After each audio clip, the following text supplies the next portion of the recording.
Hello, welcome back. So in this lesson, we are going to take the agent example we just worked on in the previous example, and we're going to talk about building some group behaviors. Specifically, we're going to look at an algorithm called Boids, which was invented by Craig Reynolds. So what the Boids algorithm does is it uses this concept of emergent behavior, and it draws inspiration from natural systems like flocks of birds or fish schools. It basically looks at creating behavior for agents that are individual, but that are taking into account the other agents around them. And then by combining some simple behaviors, you get interesting behaviors that translate through the group itself or the flock. So the Boyd algorithm has three components to it. It has a separation behavior, so basically social distancing. And it says, try to stay away from other agents in the area. It has an alignment behavior, which says also at the same time, try to steer, look at who's immediately around you, look at which way they're headed, and then align your direction to match that of your neighbors. Okay, so that's the alignment behavior. And then there's a cohesion behavior, which says, in addition to doing the other two steps, look at who's around you and sort of steer to move towards the average position of everybody else, kind of towards the center point, right, of everybody else in your immediate surroundings. So we're going to have this concept of a neighborhood, which is just going to be a circular area around our agent that's going to define, which other agents we want to look at to adopt our behavior, and we're going to ignore the ones that are further away. In the actual Boyd algorithm, he goes a little bit further. So he uses this concept where using angles and arcs here, like agents can't actually see behind them as if they had eyes, for example. But we're going to adopt a more simplistic view of this, and where we're going to pretend our agents can see all around them. So we're going to build towards adding these, programming each of these behaviors one at a time, and then we're going to put them together and see what happens. So as a starting point here, I've remixed the sketch from the previous example, and I've called it agent swarm. So we have our agents here currently, they're moving around and they are doing this behavior called seek, which is adjusting their velocity, right? Steering their velocity to point toward a vector created by the mouse cursor. So let's see if we could develop our first group behavior. We're going to start with the separation behavior. So with the separation, what we want to do is we want to look at other agents that are nearby, right? And then try to figure out, a vector that's going to push us away from all of these other agents. So we're going to write a new function here at the bottom, and we're going to call this separate. And this function is going to take two parameters. First, an agent, and then we're also going to pass in the group, which is going to be the array that contains all the group of agents together. And again, we make those parameters, even though in this context, right, we only have one group array in this program, which is the global variable group up here. But you could imagine a program that has, multiple of these going on at the same time, and then you would be able to reuse the code if you wanted to. So the first thing we're going to do is define a neighborhood or a space that we are interested in. So this is going to be defined as a radius. So we're going to say the separation radius, let's set it to 40. Okay, and that's going to define the zone in which we're going to be looking for other agents around us. So like how far apart are we trying to stay? It doesn't mean that the agents will in the end always be 40 pixels apart, but it just says if you're more than 40 pixels apart, I'm not even going to bother looking at you. So let's write a for loop here. And the idea here is we're going to say, let's go through all the agents, right, in the group one at a time, because we have to scan them one at a time. And then let's take a measurement of it, the distance. The distance between the agent we're trying to separate here and the others. So to take the distance, we're going to take the position of the agent, right? And we'll take the distance between that and the position of the other agent, which will be every other agent we have in our program right now in turn because of the for loop. And then now that we've done this, we're going to do a little test. So we're going to say, if the distance is greater than 0 first, because what does it mean if the distance is 0? Well, then other was probably ourself, right? So other and agent are probably the same thing, because if they have the distance of 0, they're the same object. So we're going to ignore that case. And then if the distance is smaller than the separation radius that we've set, and this is a number you can play with. I just like the results I got with 40. If that's the case, then we know that this other object we're looking at is within the range that we want to consider for our group behavior. So now what we have to do is we have to figure out a vector that's going to be moving us away from all the other agents. So if we're going back here to the diagram, right, we want to figure out, what is this red vector, the one that's going to take us the furthest away from all the other vectors pointing towards the other agents. So to do this, we're going to go through all the agents that are in the neighborhood, and we're going to add these moving away vectors together into a sum. And then when we're done, we're going to take the average. We're going to divide by how many we've added, and that's going to give us our average, moving away vector. So let's create a vector called diff. That's going to be the difference between our agent's position and the other's position. And then we need something to add up all of these difference vectors together so we can calculate an average. So we're going to create a variable called sum. It's going to be an empty vector. And we're also going to keep track of a count, which is how many vectors we've added to this sum. And at every step of the way, we are going to take the sum and we're going to add the difference vector to it. Now we're also going to do a little bit of manipulation with that difference vector, which is to say we want it to be less strong, right? The closer, the further away that other agent is, we're going to weigh it a little bit less than the ones that are really close to us. These are the ones we really need to move apart from, more importantly. And the way we're going to do this is first we're going to normalize the vector. So we'll make all the distances the same, right? They're all going to have a length of 1. And then we're going to divide the distance, the difference vector. We're going to divide it by the distance. And what that's going to accomplish is that if the object is very, very close, it's going to divide it less than if the other object is further away. So it's going to weight the difference vectors for the objects that are closer to our agent more strongly than the ones that are further away. Okay, so this is what these two lines are doing. We're going to weight in favor of the closer objects by dividing by the distance. And by normalizing first, we make sure that all the difference vectors are starting kind of on an even reference point. So that little algorithm is going to go through all the close other agents, right? Add up all the difference vectors together, weighted by the distance. And then once we're done, we can take the average and we can just divide to take the average. So we're going to, here we're also going to increase the count. So keep track, right, of how many we've added to sum. So now that we have this, we can easily take the average. So we're going to say sum, right? We're going to divide it by the count.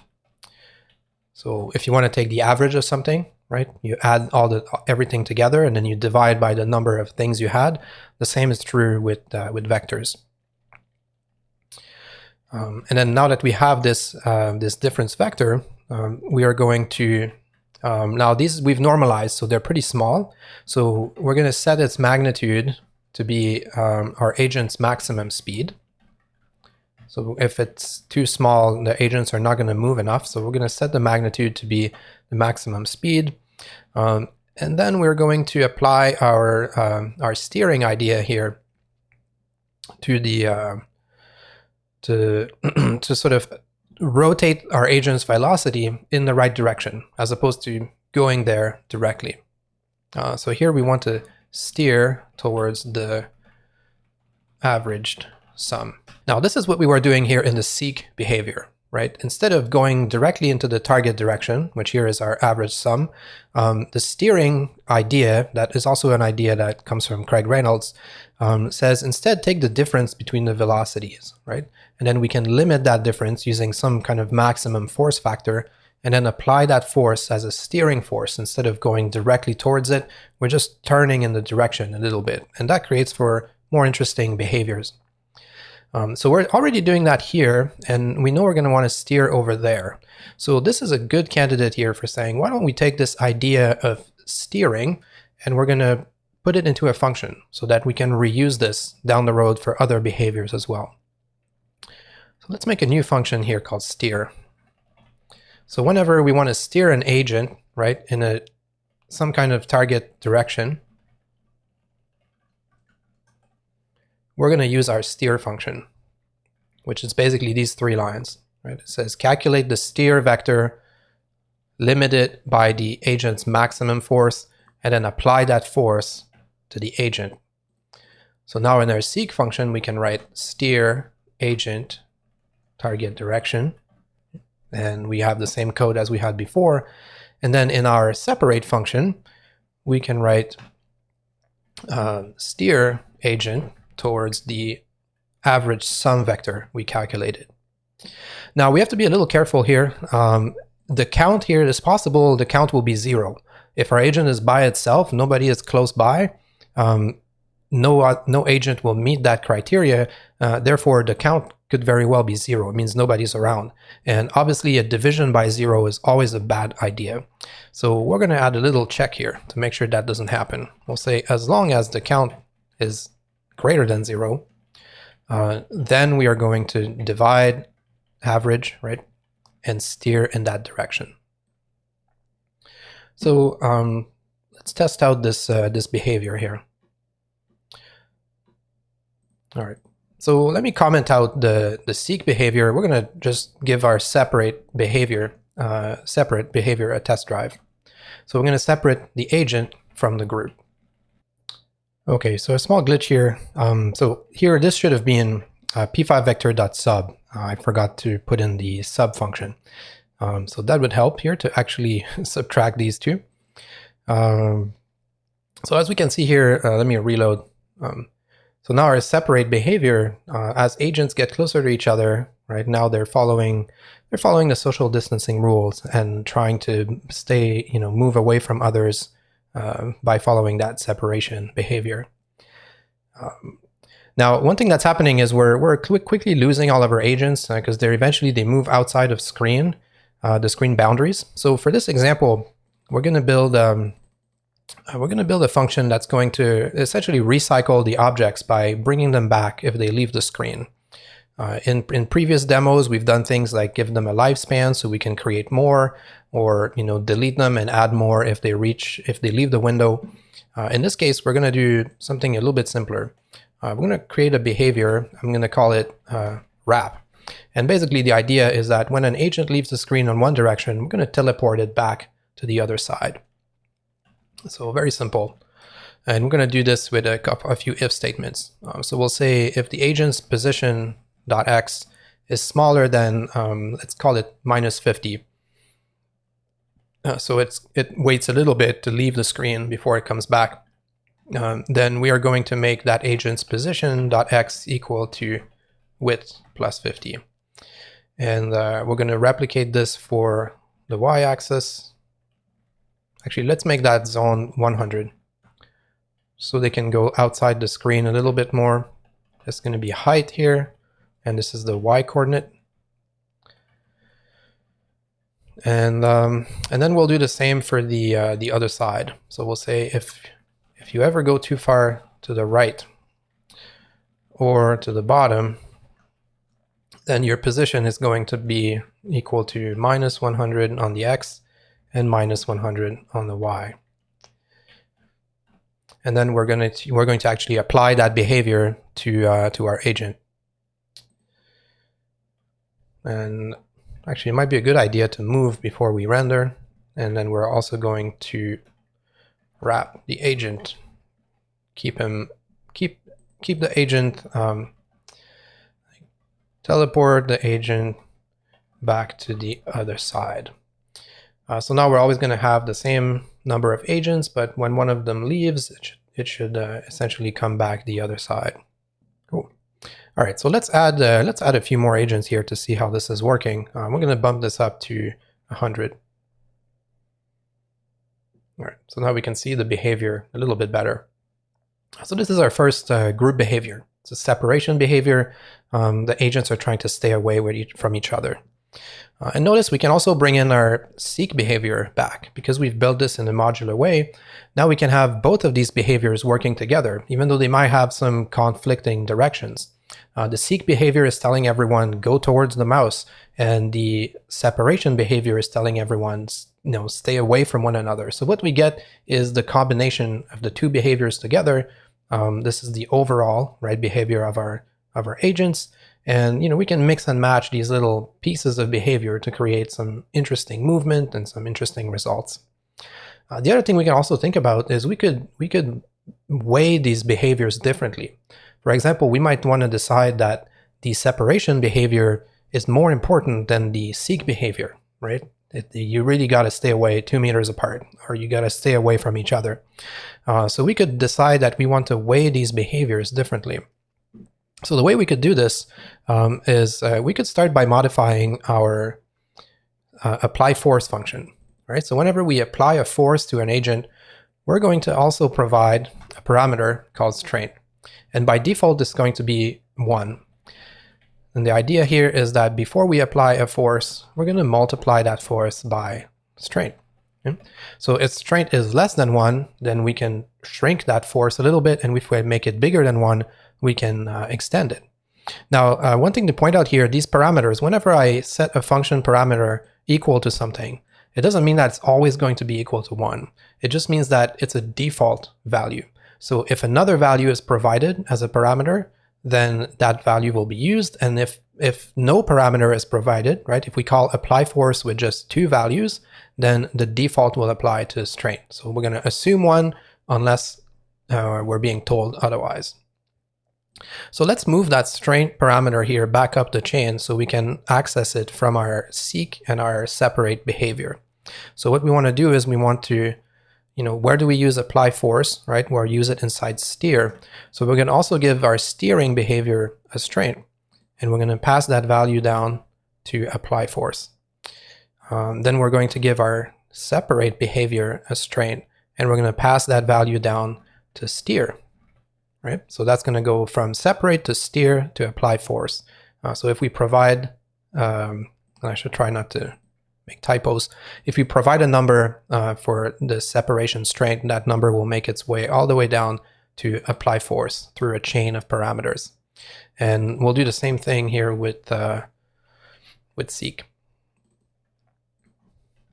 So now that what that allows me to do is basically provide different weights. So I might say, you know what, seek is not that critical, so do it kind of halfway, but separate is really, really important. Do it more by 1.5.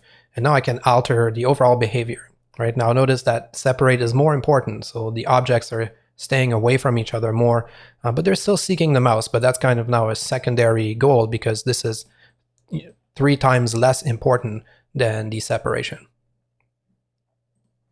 All right. Let's put these aside for now. Okay, so let's see if we could implement the other 2 behaviors in the flock.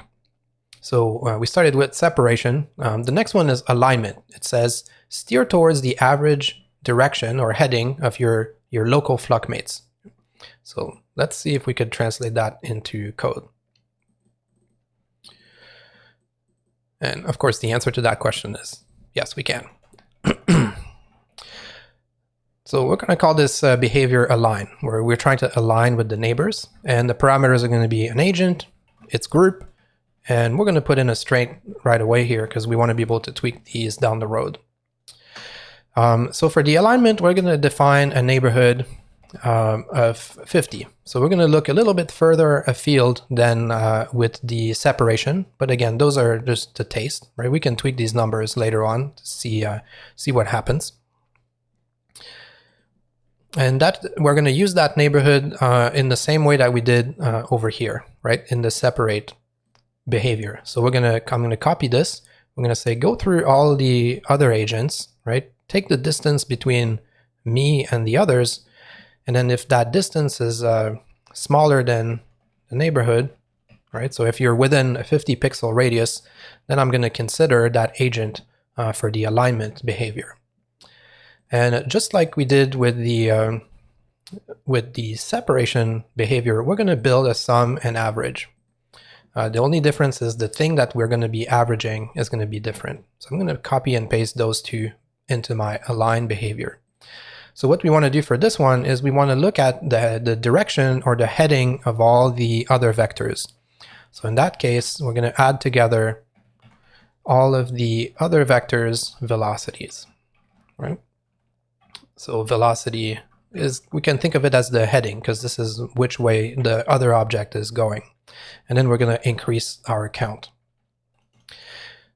And then once we're done with this, the next part is going to be the same as the separate behavior. So if we have counted more than one neighbor, right, we are going to divide the count.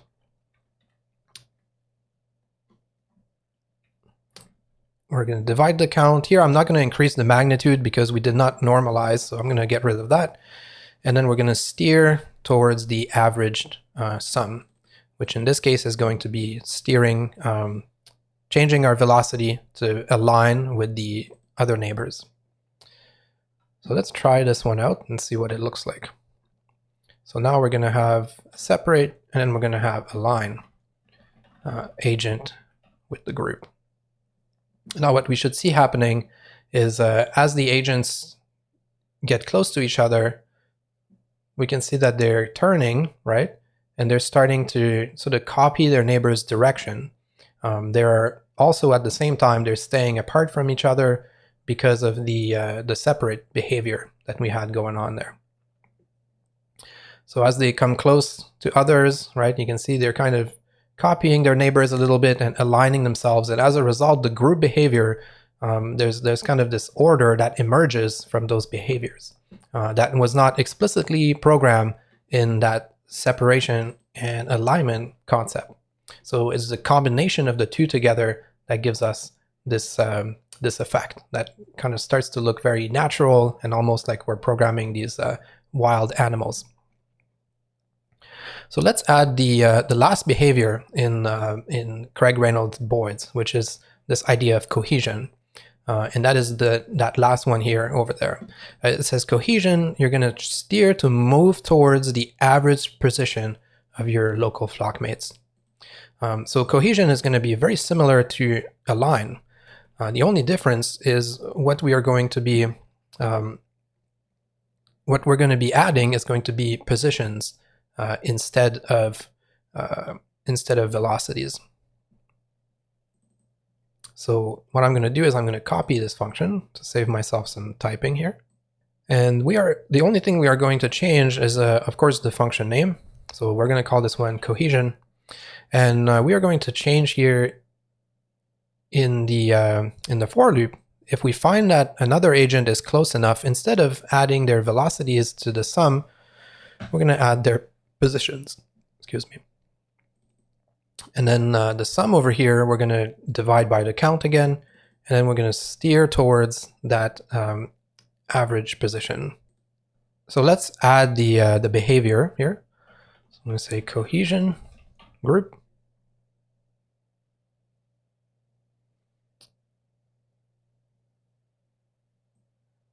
Make a window a little bit bigger. So now what that has is basically it sort of encourages this these subgroups where we didn't have that before. So the objects are going to be getting closer to each other, right? Because of the cohesion idea. So they tend to cluster into groups over time. Now remember, some of them are going faster and slower than others, right? Because we have this random maximum speed. We also have this random maximum force happening. So we have some differences here in the individuals in the group, but the general idea remains the same. Now we could also bring our seek behavior, back into the equation. We're going to leave that a little bit weaker than the rest. So now we can have all of these things combined, where we're going to have the objects are going to be moving around and doing this flocking behavior, but they're also intrigued by the mouse. They're going to try to get to the mouse position, right? Maybe we'll leave it at 1 to see what happens. So now we can use the mouse to kind of influence the flock and the motion, but they are also following the other rules at the same time. So let's make one small tweak here to our alignment behavior, which is, I think, the sum that we're calculating here. It would probably be a good idea to limit this to the agent's maximum speed. So we're going to do that as well. We're going to normalize here, and then we're going to multiply by the agent's maximum speed. And in this way, the alignment is going to be a little bit less strong and more consistent with our agent sort of properties that we set over here in the create agent function. So in this version of the behavior, they are still aligning with their neighbors, but then there's a little bit more room for following other things as well.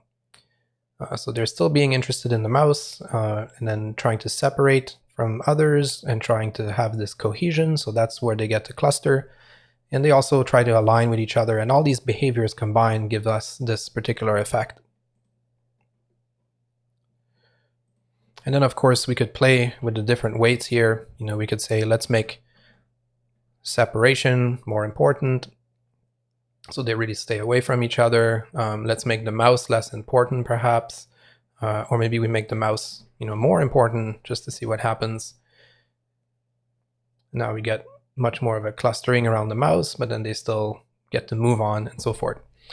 So we can really start to play with these quantities and kind of customize the behavior, but at the same time, some of it is out of our control because we've given the agents a little bit of like autonomy, and we've programmed this autonomy sort of from their perspective. So there isn't one agent in charge in this program. They're only looking at their immediate neighbors to respond and decide, you know, what they should be doing. And there's some really natural looking, elegant kind of behaviors we can come up with that emerge from seemingly simple, you know, local interactions, things like staying away from each other, keeping the alignment, and keeping the cohesion. Let's get the mouse behavior away again, and let's increase the number of agents just to see what happens a little bit more with the flocking. So now we have this this particular simulation. In the next example, what we're going to do is, again, in the spirit of what we've been doing so far in this series, is we're going to talk about ways that we could now turn this into a drawing machine. So we're going to add some colors to this. We're going to talk about how we could represent each agent's paths, and we're also going to build a little user interface to allow us to experiment with some of these different weights and options that we've created for ourselves in the program. So I'll see you in the next example.